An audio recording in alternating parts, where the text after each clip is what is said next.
I didn't tell you because you'd be weird about it, she said after I learned she was sharing a hotel room with her ex. I didn't argue, just said, okay, and went to bed. The next morning, I moved out while she was at work. My note: didn't want to be weird about it. Hey viewers, before we move on to the video, please make sure to subscribe to the channel and hit the like button if you want to see more stories like this. Thanks. The Thursday night routine was a sacrament. I'd cook something simple like lemon garlic chicken and roasted vegetables. Qley would come in from her marketing job, kick off her heels by the door with a dramatic sigh, and pour 2 glasses of the decent Pinot Grigio we kept stocked. We'd eat at the small kitchen island, debriefing our days. It was comfortable. It was ours. At least, that's what I thought. The crack appeared subtly. That week, her phone, which usually lived screen up on the coffee table, started going face down. She'd get texts that made her smile, then quickly school her features into neutrality when she felt my glance. She mentioned a low-key industry conference coming up on Saturday. Just a few seminars, probably boring, she'd said, spearing a piece of broccoli. But it looks good for my annual review. I believed her. Why wouldn't I? We'd been together 3 years. We talked about maybe getting a dog next spring. Tonight, she was running late. Last-minute prep for the conference, she'd texted. My laptop had died, and I needed to check a work email. I knew her password. It was our old apartment number and her dog's name, a shared secret from when we first moved in together. It felt like an intimacy, not an invasion. I opened her laptop on the kitchen counter. Her email was up, and there it was, not even buried in a promo folder, sitting right in the center of the screen. A booking confirmation. Riverside Hotel and Suites. Check-in, Saturday, November 18th. Check-out, Sunday, November 19th. Guest name, Chloe Bennett. Room type, king bed, non-smoking. Additional guest, Mark S. The heir left the room.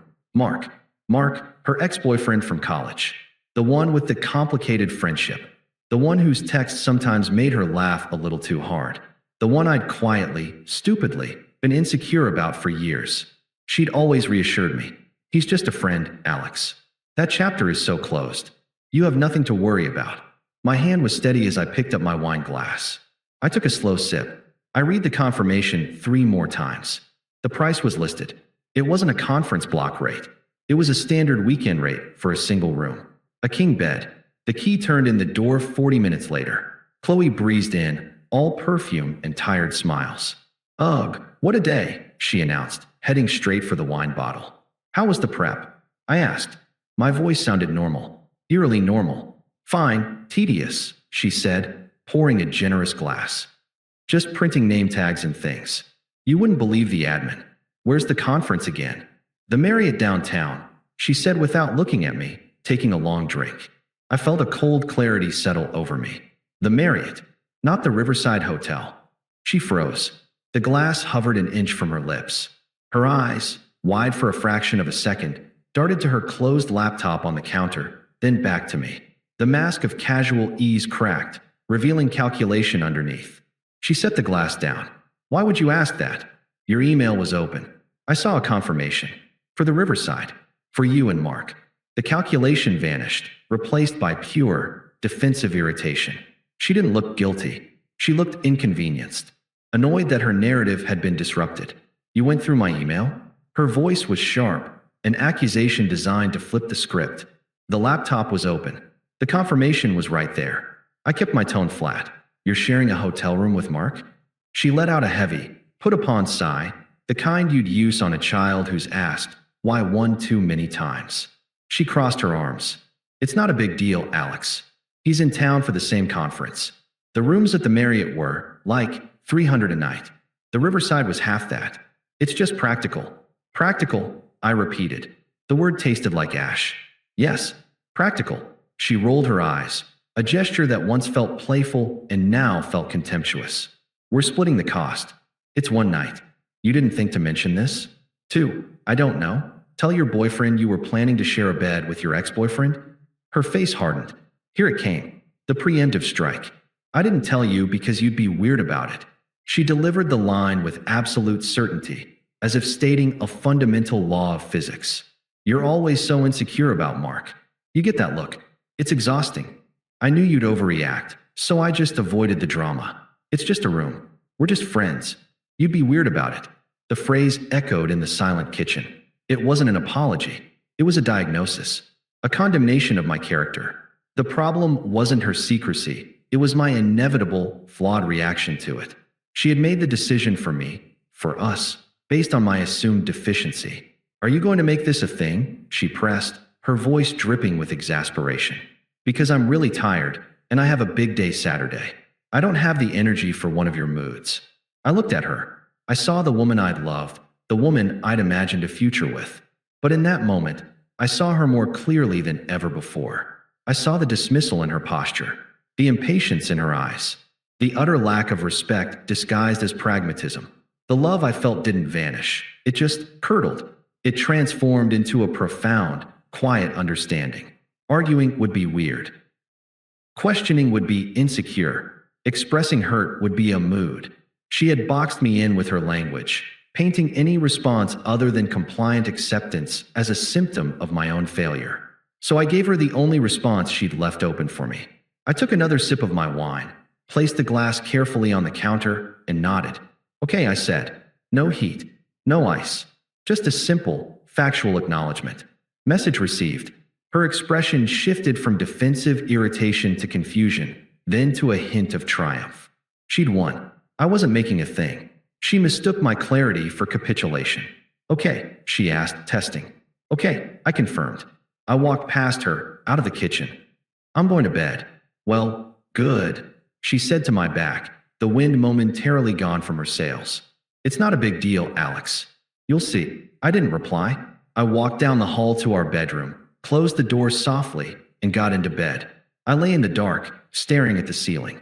I didn't cry. I didn't rage. I just planned. The cold clarity was now a blueprint.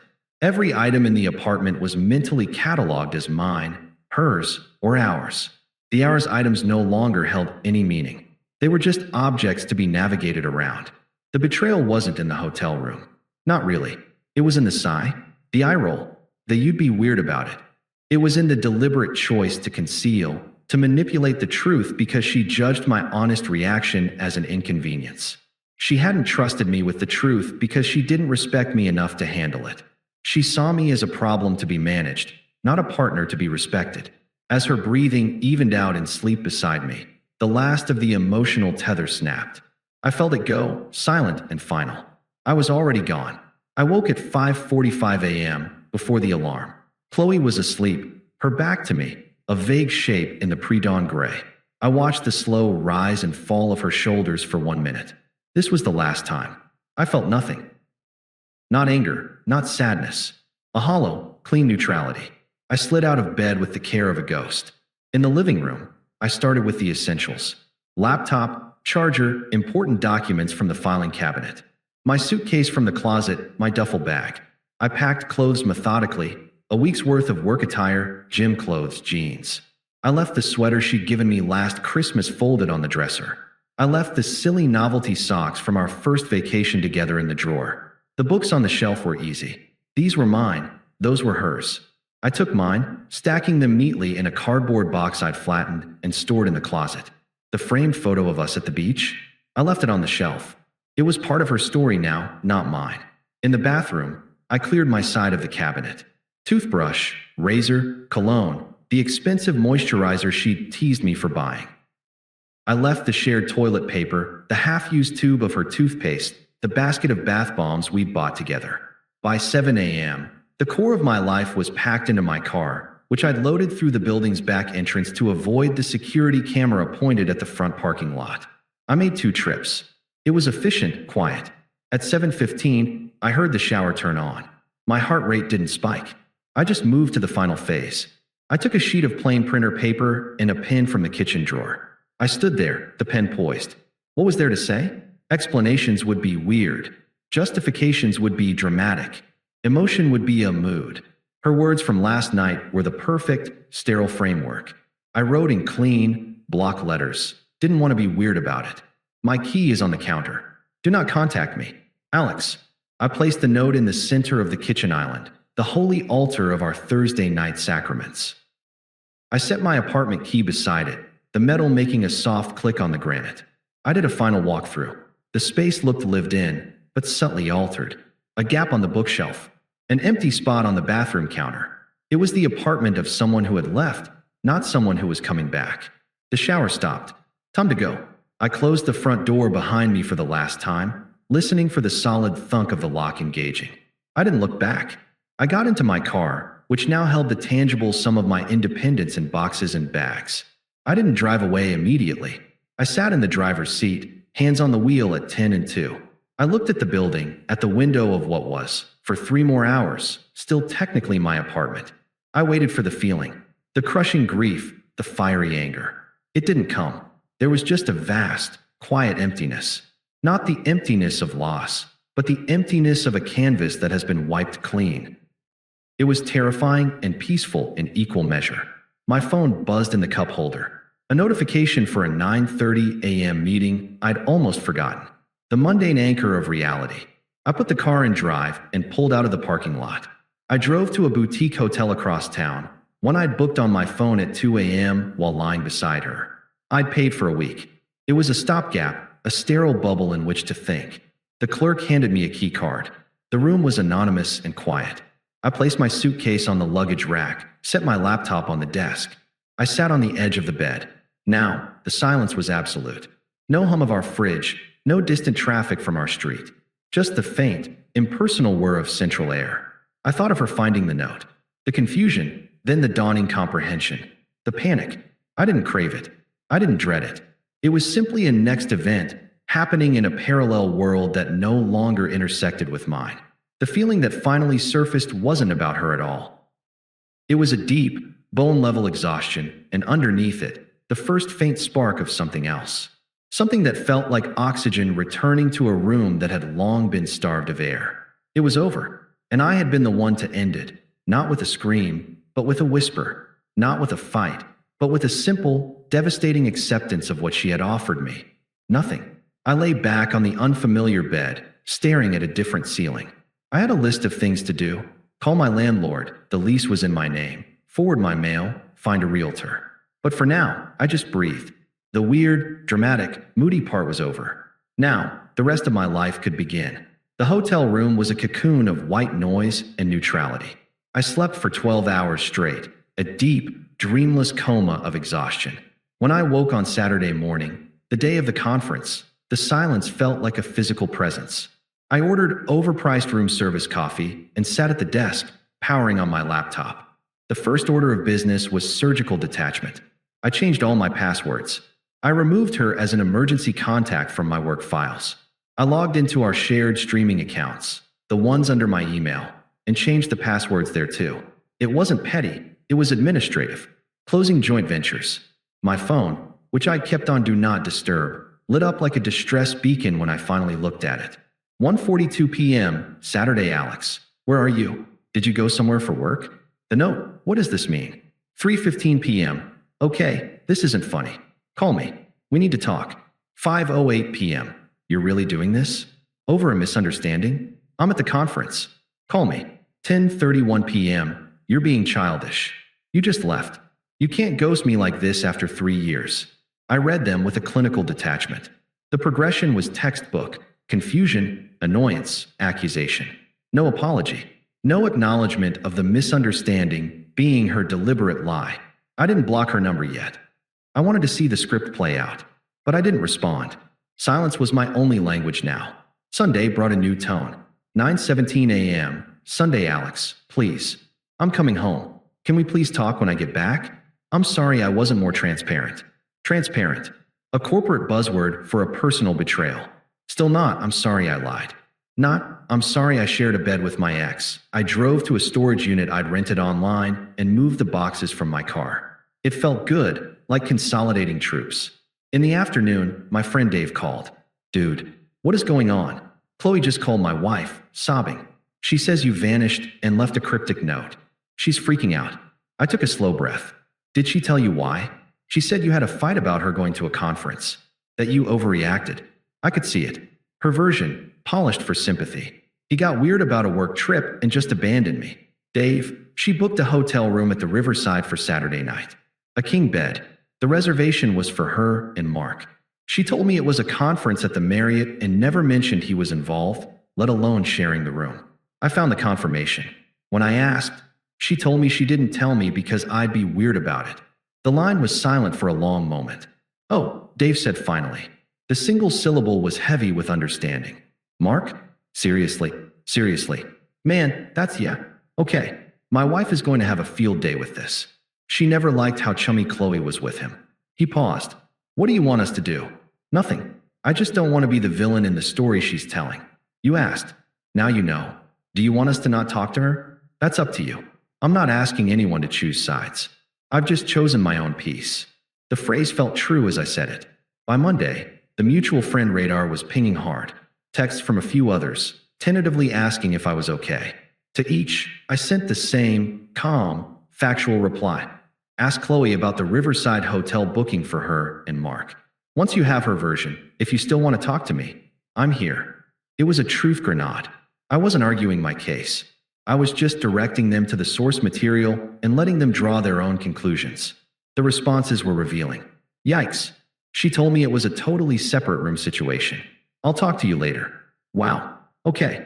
That explains the note. Take care of yourself, Alex." Lisa, who had been Qley's closest friend before we got together, called me on Tuesday evening. Her tone was pure mediation. "Alex, hi. Listen, I talked to Qley. She's really struggling. She admits she handled it poorly, not telling you about Mark. But she swears nothing happened. It was just to save money. She's devastated you left like this." "I'm sure she is," I said, looking out my hotel window at the city lights. "Can't you just hear her out? For closure, if nothing else? You loved her once." The phrase "loved her once" hit like a soft hammer. It was already in the past tense. I heard everything I needed to that night, Lisa. The facts were in the email. Her response to being caught was to call me weird, insecure, and dramatic. That was my closure. But Mark's gone now. He was just in town for the weekend. It's not like she's choosing him. I almost laughed. She'd missed the point entirely. This isn't about me versus Mark. This is about respect versus contempt. She showed me contempt. I'm choosing not to live with it. I wish her well, but I'm not involved in her journey anymore. Lisa sighed, the sound of someone who'd hit a wall. "You're being really cold about this." "I'm being clear," I corrected gently. "There's a difference." I hung up. The first waves of social karma were lapping at Qley's door. Her story was leaking, and the leaks weren't in her favor. I could feel the narrative shifting, even from my isolated hotel room. She was no longer the innocent girlfriend ghosted by an unstable man. She was the woman who'd hidden a hotel stay with her ex and was now facing the consequences. The quiet middle stretched. I went to work, performed normally. I found a realtor and started looking at small, modern apartments across town, in neighborhoods she'd always deemed too far from the action. I started going to the gym at 6 a.m., relishing the brutal, mindless repetition. I began to sleep through the night again. And then, through the fragile grapevine of mutual acquaintances, the first whispers of Mark's true colors reached me. Dave's wife, Sarah, had a friend who knew Mark from college. Apparently, Dave said over a beer that Friday, a week and a half after the night, "Our boy Mark is a bit of a grifter. Between jobs. Or, more accurately, between getting fired from jobs. He wasn't there for any conference. He was crashing on a buddy's couch and saw a chance for a free night in a nice hotel with an old flame." I took a sip of my beer. It was a rich, dark stout, a taste I developed on my own, separate from Qley's preference for sweet ciders. Sounds about right. Word is he was bragging about it to some people after, being real sleazy about it. I nodded. I felt no triumph. Just a grim validation. The practical room share had nothing to do with conference logistics and everything to do with Mark's opportunism and Qley's poor judgment.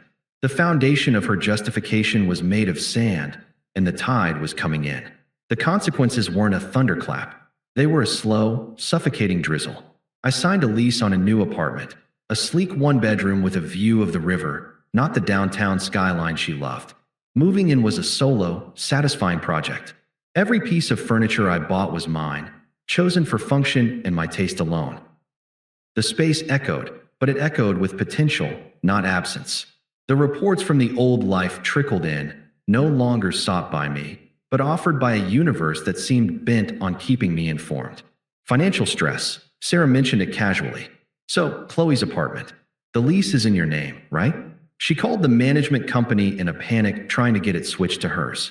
They told her she'd need to requalify on her own income, and with the debt she's carrying.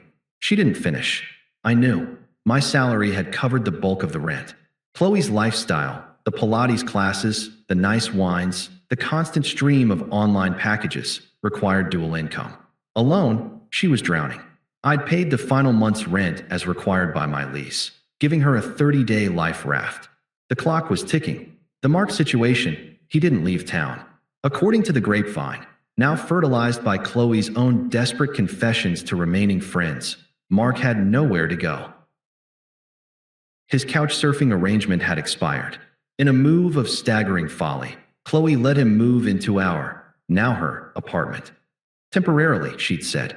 Dave delivered this update with a grimace. Sarah's friend saw them arguing at the griddle last weekend. Said Mark was talking down to her, calling her naive. Looked like a real prince. The image was clear. The charismatic, challenging ex was now a surly, unemployed housemate. The fantasy had curdled into a depressing reality. Professional erosion. My old colleague, Ben, who worked in a building near Chloe's office, sent me a text. Saw your ex at lunch. She looked rough, man. Heard through the gossip mill that some guy showed up drunk at her office last week looking for her. Caused a scene. Security got involved. Not a good look. Mark. It had to be. The instability wasn't contained to the apartment. It was bleeding into her professional world, the realm she cared so much about. Her reputation, always so carefully curated, was getting stains no amount of spin could remove. Social isolation. The friend group had quietly but decisively polarized. The ones who valued loyalty and straightforwardness drifted to my side, not with drama, but with simple, sustained presence. An invite to watch the game here, a coffee there. The ones who thrived on chaos and drama were still in Chloe's orbit, but they were fewer. Lisa, the mediator, had stopped calling me. I heard she was spending a lot of time consoling Qley, a thankless task that was wearing her thin. I didn't revel in it. I observed it with the detached interest of a biologist watching an inevitable natural process. She had chosen secrecy, which bred distrust. She had chosen Mark, who was a parasite. She had chosen to disrespect me, which cost her the stabilizing force I provided in her life. The dominoes were falling according to a simple, brutal physics. One evening, as I was assembling a new bookshelf in my silent, clean apartment, my phone buzzed with an unknown number. A voicemail followed. Her voice was strained, scratchy from crying or shouting, stripped of its usual melodic confidence. Alex, pick up. I know you're there. Look, I made a mistake, but you're overreacting. You just left. How could you do that to us? Do you know what you've done? Everything is a mess. Just call me back. Please. There it was. The final, ugly shift. No more. I'm sorry I wasn't transparent. Now it was you did this to us. The blame was fully externalized. My calm exit was the original sin, not her deceit. Her mess was my fault. The entitlement was breathtaking. I deleted the voicemail. I didn't save the number. I went back to tightening the screw on my bookshelf, ensuring it was level and strong. I was building something new, piece by piece. She was trapped in the ruins of what she'd broken, and she was just beginning to understand that the person who used to help her clean up the mess was gone for good. The drizzle was becoming a downpour, and she was standing in it without an umbrella, all because sharing a hotel room with her ex was practical, and being honest with me would have been weird. The irony wasn't lost on me. It was the quiet, satisfying kind that doesn't need a smile. It just is. The texts became a weather pattern, erratic, stormy, then pleadingly clear. I'd stopped reading them in full after the voicemail, but notifications still flashed. I saw fragments on my lock screen, a surreal haiku of her unraveling. We need to talk about the lease. Mark is being impossible. My mom said you called her? I hadn't. I'm at my wit's end. You owe me at least a conversation. You owe me. That was the refrain. The currency of 3 years, in her mind, had accrued a debt I was now refusing to pay. The debt of my attention, my emotional labor, my stability. She was calling in the loan, and I had closed the bank. The first real test came via her older sister, Megan. We'd never been close. She'd always viewed me as too quiet for her vibrant sister. Her call felt like a managerial intervention. Alex, it's Megan. Her voice was all business, no pleasantries. We need to address this situation with Qley. She's falling apart. I'm sorry to hear that, I said, the phrase deliberately neutral. Not, I'm sorry for her. Just an acknowledgement of received information. She's made mistakes, obviously. But what you're doing, this silent treatment, this financial abandonment, it's cruel. You're not the man I thought you were. I let the accusation hang in the air for a beat. What did she tell you about the cause of this situation, Megan? She said you had a fight about her ex being in town, and you completely overreacted. You left her high and dry. Did she mention that the fight was about me discovering an email confirmation for a hotel room she'd booked to share with said ex? A fact she'd actively hidden from me, and when confronted, told me she hid it because I'd be weird about it?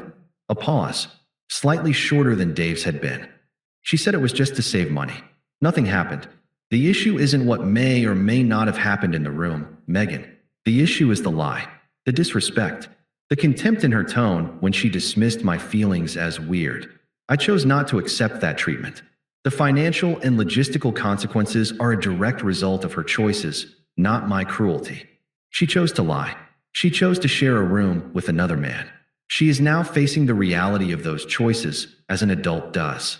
Megan's tone shifted from managerial to frustrated. So you're just going to let her sink?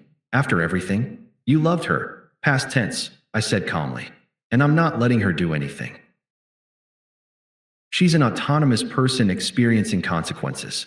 I'm simply no longer her shock absorber. I suggest she focus her energy on solving her problems, not on trying to manipulate me into coming back to clean them up. You're cold, Alex. Really, really cold.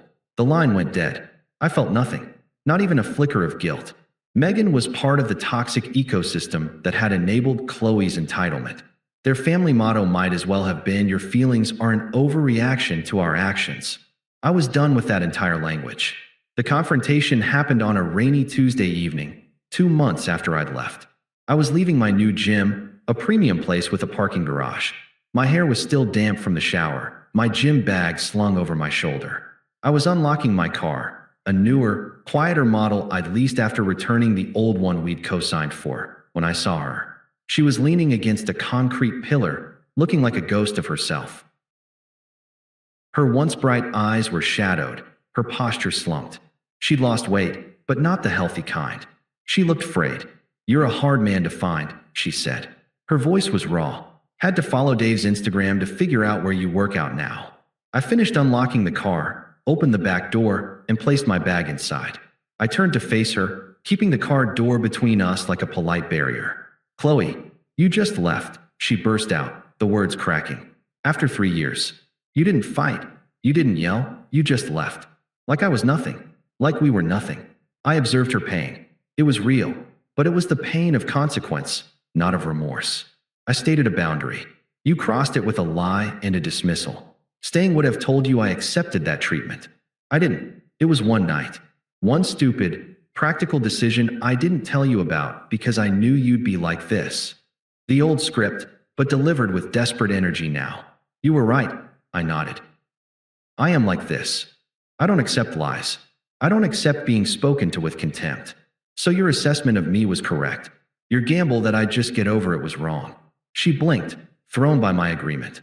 He's gone, okay? Mark is gone. He was a parasite. He took money and he was awful. He's out of my life. It's just me now. Can we please just go get coffee? Talk. This was the pivot. The admission of Mark's true nature, wielded as a tool for her redemption. See, I was punished enough. Now take me back. No, I said, my voice even. No. Her face crumpled, then hardened. What? You're perfect now. You live in your fancy new life, and you can't spare an hour for the woman you were going to build a future with. The future was based on trust and respect, I said, closing the car door. The thunk echoed in the concrete garage. You broke the foundation. The building collapsed. Having coffee in the rubble doesn't change that. Tears spilled over, but they were angry now. The desperation was morphing into fury. You're enjoying this. You love seeing me like this. Poor, miserable Qley, who made one mistake and got destroyed for it. You're pathetic, holding on to this like some grudge. I almost smiled. There it was, the true colors blazing through the tears. When manipulation fails, rage arrives.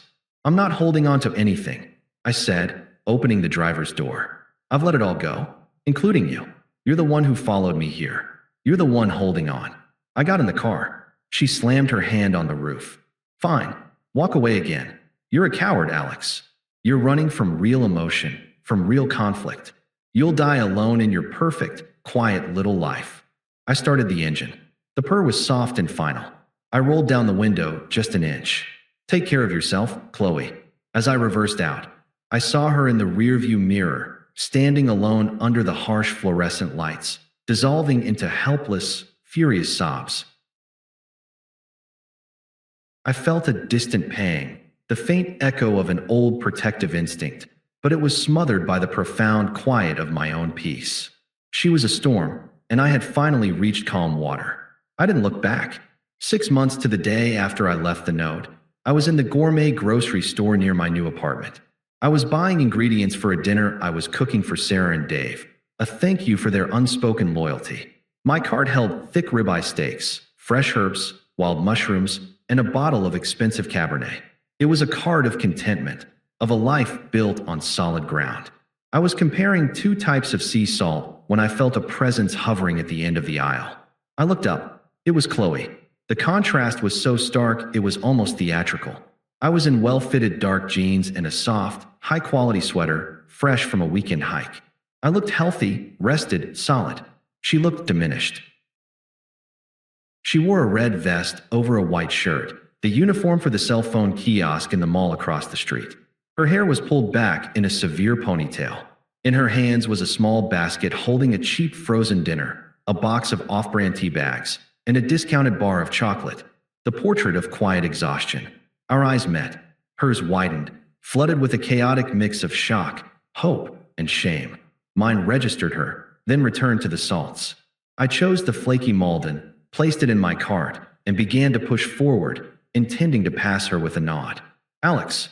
Her voice was a whisper, scraping out of her. You look good. I stopped the cart. Politeness, a habit from a dead civilization, made me pause. Thanks. How are you? The question was empty of investment, the way you'd ask a cashier. A bitter, thin smile touched her lips. Not great, honestly.